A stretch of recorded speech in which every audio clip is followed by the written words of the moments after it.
መሰረተ ልማትን በማሟላት ማህበረሰቡን ተጠቃሚ ለማድረግ በሀገራችን መንግስትና መንግስታዊ ባልሆኑ ድርጅቶች የተለያዩ ወጣቶች የስራ ዕድል ፈጠራ እየተሰሩ ይገኛል። ዛሬ ይዘንላችሁ የቀረብነው በሰሜን ወሎ ዞን ላስታ ወረዳ ኦሮቢት ኢኖቬሽን ሀብ ላለፉት 3 ወራት በስራ ፈጠራና አቅም ግንባታ ሲያሰለጥናቸው የነበሩ ወጣቶችን አስመርቋል።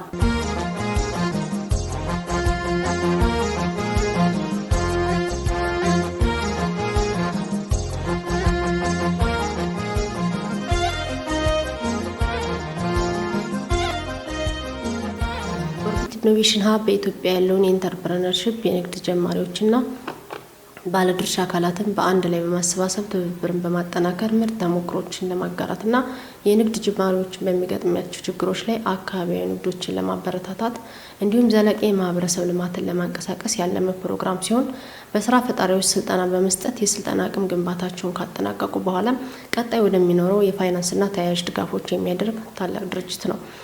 የኦርቢት ኢኖቬሽን ሀብ ማናጀር ዳዊት ተሾመ እንደሚሉት ድርጅቱ በመላ ኢትዮጵያ 23 ከተሞችን በመድረስ የስራ ሀሳብ ያላቸውን ወጣቶች በተለይ ለሴቶች ከፍተኛ ስራ እየሰራ ሲሆን በላሊበላ ከተማ ላለፉት 3 ወራት ሰፋ ያለ ስልጠናና ትምህርት የወሰዱ ሲሆን በትግበራ ምዕራፍም ጭምር ምርቶቻቸውን ወደ ገበያ ለማቅረብ የሚያስችል የምረቃ ስነ ስርዓት መሆኑን ገልጸዋል። በመሆኑም በተለያዩ የስራ ፈጠራ ላይ የፈጠራ ሀሳብ ያላቸውን ወጣቶች የስራ ዕድል መፍጠር የሚችሉ ሀሳቦችን በገንዘብ ድጋፍ በማድረግ በዲጂታላይዝ ጭምር የገበያ ትስስር በመፍጠር በአካባቢያቸው ባሻገር እንደ ሀገር እንዲሰሩ ድጋፍ የሚደረግበት መሆኑን ማክለው ገልጸዋል። ላለፉት 3 ወራት እና 4 ወራት ኦርቢት ኢኖቬሽን ሀብ የኢንኩቤሽን ፕሮግራም ነው ለላሊበላ ከተማ ይዞ የመጣው። እንግዲህ ኦርቢት ኢኖቬሽን ሀብ በተለያዩ የስራ ፈጠራ ዙሪያ ላይ ያሉ የተለያዩ ምዕራፎች ላይ የሚሰራ ማዕከል ነው። አንደኛው የኢንኩቤሽን አገልግሎት ነው። በተለይ የፈጠራ ሀሳብ ያላቸውን ማደግ የሚችል ቴክኖሎጂ መጠቀም የሚችል ለቀጣይ ደግሞ እነርሱን መሰል ለሆኑ ለሌሎች ወጣቶች የስራ ዕድልን መፍጠር የሚችሉ የፈጠራ ሀሳቦችን በመደገፍ በተለያዩ ዘርፎች በስልጠና በማማከር ምርት አቅርቦት ጋር ተያይዞ እንዲሁም ደግሞ የፋይናንስ ድጋፎችን ጭምር በማድረግ ላይ የሚሰራ ክፍል ነው ይሄ ኢንኩቤሽን የምንለው ማለት ነው። ከዛ ባሻገር የዲጂታል ማርኬት ሊንኬጅ ወይም ደግሞ የዲጂታል መሰረት ያደረገ የገበያ ትስስር ላይ በኦርቢት ኢኖቬሽን ሀብ በስፋት እንሰራለን። በተለይ የተለያዩ ኢንተርፕራይዞች ያላቸውን ምርት ካሉበት ቦታና አሁናዊ በሆነው የሱቅ ወይም ደግሞ አሁን ላይ በሚጠቀሙት የገበያ ትስስር ባሻገር ዲጂታል በሆነ መንገድ በይነመረብን በመጠቀም ከአካባቢያቸውና ከቀያቸው ባሻገር እንደ ከተማ ከዛም ባሻገር ደግሞ እንደ ሀገር መስራት የሚችሉበት ማደግ የሚችሉበትን ድጋፍ የሚሰጥበት ክፍል ነው ይሄ ዲጂታል ማርኬት ሊንኬጅ። በተለይ ለኢንተርፕራይዞች በዘርፈ ብዙ በሆነ መንገድ ስንሰጥ ቆይተናል ማለት ነው።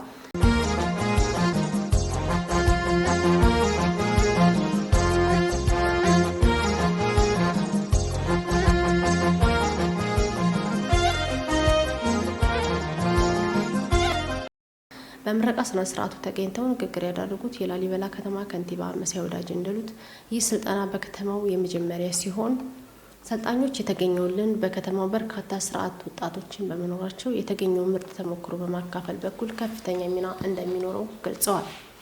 ኦርቢት ኢኖቬሽን ሀብ ይህን በቴክኖሎጂ የተገናኘ ስራዎችን ምርት ከማምረት ጀምሮ ቢዝነስ ምንድነው፣ ምርት ምንድነው፣ ገበያ ትስስሩስ እንዴት ነው በሚለው መልኩ ብዙ ነገሮችን ትምህርት ወስዳችሁ እርግጠኞች ነን። ምክንያቱም ከፍተኛና የተሻሉ ምሁራኖች ጊዜያቸውን እንዲቦታ አድርገው ትንሽ ሰው ናቸው ሳይሆኑ እናንተን ለብዙ እንደሽ በመቁጠር ምልልስ በማድረግ ስልጠናውን ሰጥቷችኋል ማለት ነው።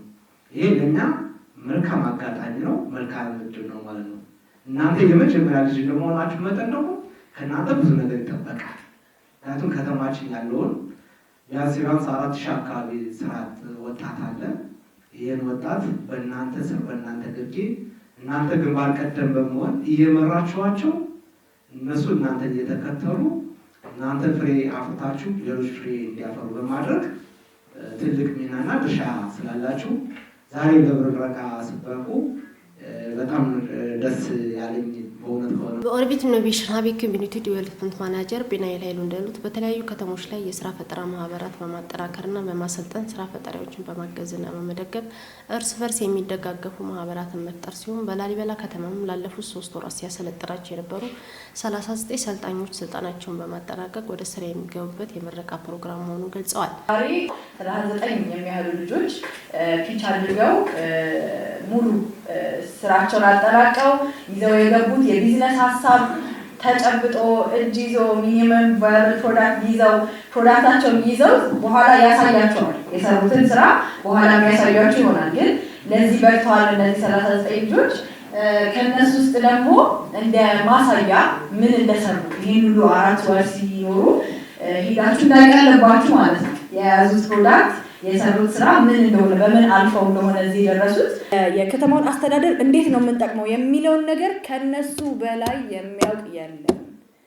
የሚራመዱት መንገዱን የሚሄዱት እነሱ ናቸው። ስራ ፈጣሪ ማህበር ለምን እንደሚጠቅም ከሚለው ጋር ያንን ኮንሰፕት ነው ያስተዋወቅናቸው። ስለዚህ ዛሬ እንግዲህ ያልናቸውን ቃሎች በሙሉ የተማመንባቸውን ነገሮች በሙሉ ዛሬ ከምረቃው ባሻገር የምናሳያችሁና የምንተያይበት እንዲሁም ደግሞ እነሱንም ሴሌብሬት የምናደርግበት ቀን ነው።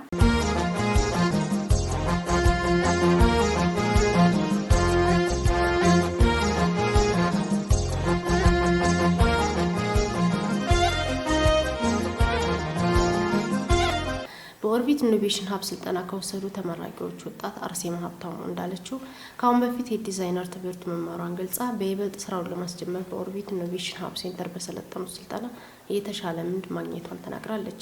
ስልጠና ከማግኘቴ በፊት ፋሽን ዲዛይኑን ተምሬው ትምህርቱን ተምሬው ግን ወደ ስራ ገና እየተወዛገብኩኝ ነበረ። የትኛው ነው ላሊበላ ላይ የመፍታት የሚፈለገው ችግር የትኛው ነው የሚለው ላይ ጥያቄ ውስጥ ነበርኩኝና ከዛ ግን እንዳልኩሽ የመጀመሪያ ልጄን ስወልድ ቅድም ጠቅሻለሁኝ እንደዚህ አይነት ችግር ሲፈጠር ኦኬ ስለዚህ ይሄ ችግር የኔ ችግር ብቻ አይደለም በዙሪያ ያሉ ሰዎችን ስጠይቅ የኔ ብቻ ችግር ሆኖ አላገኙትም እና ስለዚህ ይሄንን ችግር ነው መፍታት የፈለኩት ፋሽን ዲዛይን እንደመማሬ ይሄንን ነገር ላሊበላ ላይ ማስጀመር አለብኝ በሚል እንትን ወደ ጥልፍ ወደ መማሩ ሄድኩኝ ማለት ነው። ሰው ጥልፉንም ጀመርኩት። ከዛ ወደዚህ ስራ እንትን አልኩ። ከዛ በአጋጣሚ ደግሞ ይሄ ፕሮግራም ተጀመረልን። አፕላይ ያደረኩኝ የእግዚአብሔር እርዳታ ሆኖ ደግሞ ተሳካልኝና ወደ ስልጠናው ገባው ማለት ነው።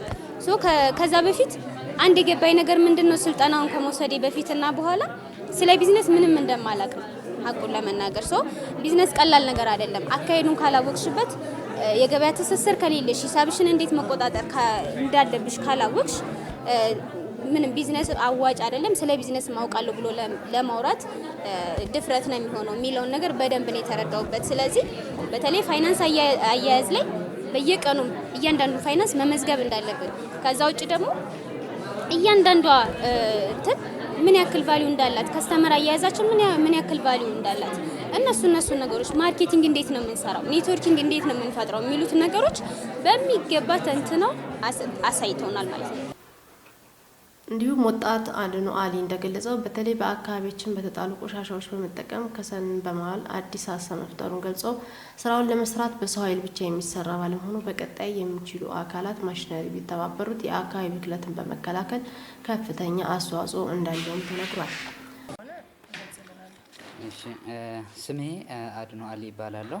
ያው የኛ ስታርታፓችን ግሪን ፍሌም ኢኮ ብሪኬት ይባላል። ግሪን ፍሌም ኢኮ ብሪኬት ዌስት የሆኑ ማቴሪያሎችን ወደ ክሰልነት ማምጣት። ይህ ወደ ክሰልነት የምናመጣው ለምሳሌ የክሰል ዱቄቶች አሉ፣ የተለያየ ኢንቫይሮንመንታል የተቃጠሉ ቆሻሻዎች አሉ። እነሱን ወደ ክሰልነት ማምጣት ነው።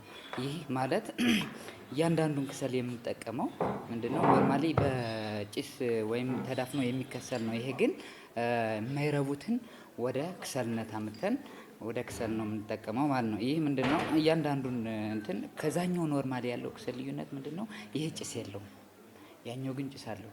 ይሄ ለረጅም ሰዓት የመንደድ አቅም አለው። ቀስ እያለ ነው እየነደደ የሚሄደው ማለት ነው። ይህን ይመስላለኝ የክሰል ምርታችን። ወደፊት ማሽኑን እናዛለን። በማሽኑ አማካኝነት ብዙ ምርቶችን እናመርታለን። ለላሊበላም አልፎም ለሌሎችም ማዳረስ እንችላለን። ኖርማሊ እኛ ምንድነው እየሰራን ያለ ኖርማሊ በሰው ኃይል ነው በማኑዋሊ ወደፊት ማሽኑን ደግሞ ለመግዛት ሳፖርት የሚያደርገን አጋዥ በፋይናንሻል ሳፖርት የሚያደርገን እንፈልጋለን።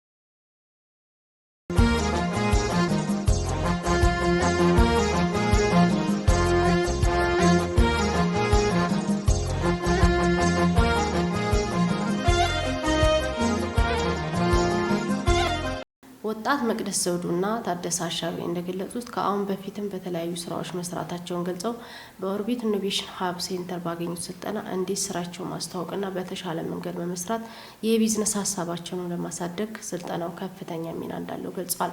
የምሰራው አርት ኤንድ ክራፍትስ ነው። ፋሽን፣ ስዕልንና የእደ ጥበብ ውጤቶችን አጠቃላይ ነው። እኔ የምሰራው የሀበሻ ልብስ ስሰራ ያው ከተለመደ የሀበሻ ልብስ ውጪ ነው። ለምን የተለመደ የሀበሻ ልብስ አንድ አይነት ጥልፍ አንድ አይነት ፋሽን ነው የሚሆነው እና የሰዎች መሰላቸት አይቼ ነው በዚህ ወደ ታሪካዊ እንትን የቀየርኩት እና እኔ የምሰራቸው የሀበሻ ልብስ የአንድ ሰው የህይወት ታሪኩን ሊሆን ይችላል፣ የሚወደውን ነገር ሊሆን ይችላል፣ የቤተ ክርስቲያኖችን አርቶች መስቀል ሊሆን ይችላል። እነሱ ተጠልፎበት ነው የሚለብሱትና አንዱ የለበሰውን ሰው ሌላ ሰው አይለብሰውም፣ አይደጋገምምና አይሰለቸውም እና ወደፊት ሰፋ አድርጌ እሰራለሁ ብዬ ነው የተነሳው። ከኦርቢት ያገኘሁት ስልጠና ከበፊት የነበረኝ እይታ ያው እኔ ሙያዬን ስለምወደው ነው እንጂ በጭራሽ ስለ ቢዝነሱ ያን ያክል እውቀቱ አልነበረኝም እና ምንም እንደማላቅ ነው የተሰማኝ ያን ስልጠና ሳገኝ። አሁን ስልጠናውን ከወሰድኩ በኋላ ግን ገቢና ወጪሽን እንዴት ከፍ ማድረግ እንዳለብሽ፣ እንዴት ከሰዎች ጋር ኮሚኒኬሽን ማድረግ እንዳለብሽ፣ ከስተመሮችሽ እነማን ናቸው፣ የኔን ምርት የታገኘዋለሁ፣ ማን ይጠቀምልኛል የሚለው በደንብ ለይቼ እንዳውቅ፣ እንዴት ውጤታማ መሆን እንዳለብኝ በደንብ ተምሬያለሁና በጣም ትልቅ ስልጠና ነው ያገኘሁት። የሚሰራው የቆዳና ቆዳ ውጤቶች ነው የሚሰራው። ያው ከጀመርኩ ከ2 ዓመት በላይ ሆኖኛል። ነገር ግን አሁን ይሄን የሰራንበት የራሳችን ወርክሾፕ አለን፣ ራሳችን የምናመርተው ይሄን በስራችን ደግሞ ልጆች አሉ ማለት የምናሰራቸው አሉና እሱን ነው የምንሰራው ማለት ነው። ከኦርቢት ደግሞ ስመጣ ደግሞ 3 ወር ኦርቢት ጋር የነበረኝ ቆይታ በጣም ደስ የሚል ነበር። የማላውቃቸውን ጥሩ ነገሮች ስለ ቢዝነሱም ስለ ወጪም ገቢም የሚለውን ነገር በእነሱ ተምሬበታለሁ ማለት ነው። ከኦርቢት ጋር ከተለያየም በኋላ እና አሁን ባለሁበት ኦርቢት ጋር ጥሩ ነገሮችን ነው አሁን ያገኘሁበት። ደንበኛ አያያዝን፣ ከዛም ደግሞ ከስተመር እንዴት እንደሆነ እንትን የሚለው፣ ከዛ ደግሞ ባለሀብቶችን እንዴት አድርገን ማሳመን እንዳለብንና የተሻለ ውጤቶችን ለማሳየት አሳይተናል። በመጨረሻም በኦርቢት ኢኖቬሽን ድጋፍ ላደረጉ አጋር አካላትና ለሰልጣኞች የምስክር ወረቀት ተሰጥቷል።